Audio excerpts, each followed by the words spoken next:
the UFC Fight Night, Felder versus Hooker. Cracker of a fight. Man, this is a phenomenal fight. It goes down in Auckland, New Zealand. Hometown boy, hometown fight for your hometown boy and Hooker. The Irish Dragon is heading over. He's going to try beat Dan Hooker. There's a bit of a rivalry here, but man, this is fun. Yeah, I feel like someone at work said this to me earlier.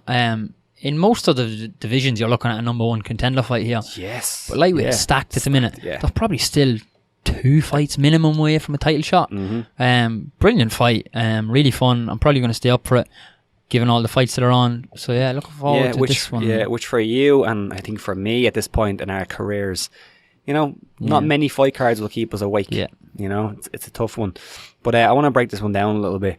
How are you feeling on, I'm not going to get a prediction off you, but how do you think these guys match up? Because I think they do some things very, very similar. I think they're both very, very technical.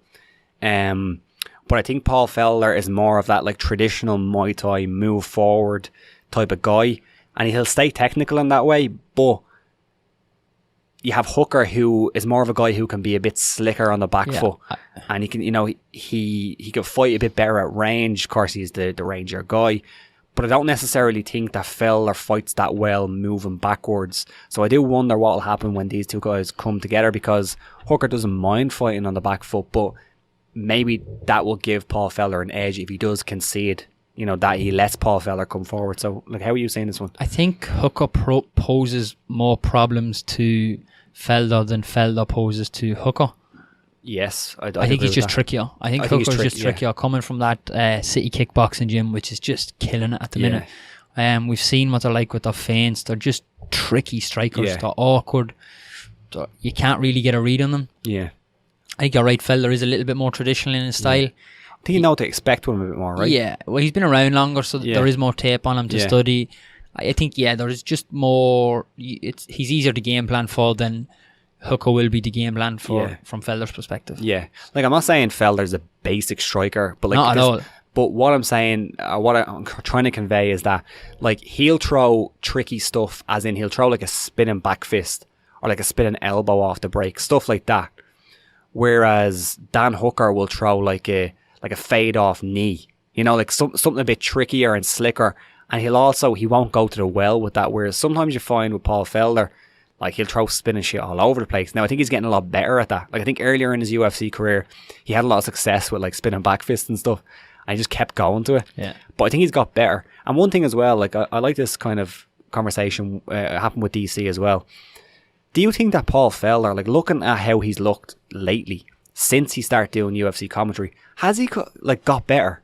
Got better at fighting since he's actually been analysing these fights? Because I think maybe there's a case to be made that he has. He's actually got better as a fighter. Yeah, I was watching something on Dan Hardy's YouTube channel, Full Reptile, and there was a part in it where he met Felder in the UFC PI. Yeah. And I think he asked Felder this, and Felder was like, man, it's so different looking at a fight or training for a fight when you've been analysing fights. It's a really interesting one. Yeah. It has to be something to it. There has to be something to it. You're just watching so much footage and so many different looks at different guys that there has to be some benefit to it, even if it's only marginal. Yeah. There has to be something to it. Yeah, because if you think about it in any kind of sense, for example, our day jobs, I'm a data analyst, right? So if for some reason... I'm a dosser. If for some reason I had to go and review everybody's scripts because I need to do a presentation on them, naturally I'm going to get better because I'm reviewing other people's work, I'm critiquing it, I'm taking information in. So I think it works very similar, where Felder's going out there and he's reviewing work, he's watching more fights than maybe he has in the past. And also you have to take into account that he commentated on one of Hooker's fights as well. So he's been looking at this guy. This is not a new guy to him. So I wonder how that will play out. He's analysed him before. Yeah, as in, you could probably, the thing that comes at analysing it or being a pundit is you can probably throw most names at them and they're going to be able to tell you at least the very basics about them. Whereas you can pick generally the most hardcore UFC fan. There's 500 plus guys on the roster, isn't there? Yeah, it's fucking, Give him a name and he's going to be like, who the fuck is that? Yeah. As in, me or you don't look at a card and go, yeah, I know everyone on that card. Which is unfortunate because I used to. Yeah. And now he can't do that anymore. Yeah, but pundits have to because it's their job. Yeah, it's their job, yeah. So... Yeah. Unless you're like Eamon Dunphy. Spoofers, Bill. Yeah, spoofers.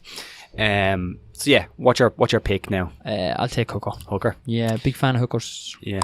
Think the hometown advantage will play into this as well, or possibly? Yeah. It's a big travel. It's a nice travel for Paul Felder. Yeah. I think it's an interesting one. I don't think Hooker or any of the guys at that city kickboxing are that emotional in that sense to get taken in by the home advantage.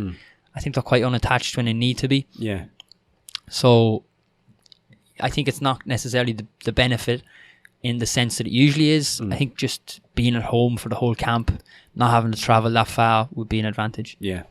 I'm going to take Hooker as well. I think he's a little bit slicker. I think Felder, when it's not working for him, he can like almost drift out of fight. Like I think he gets stronger going on in terms of like cardio. I don't think he slows down or anything like that.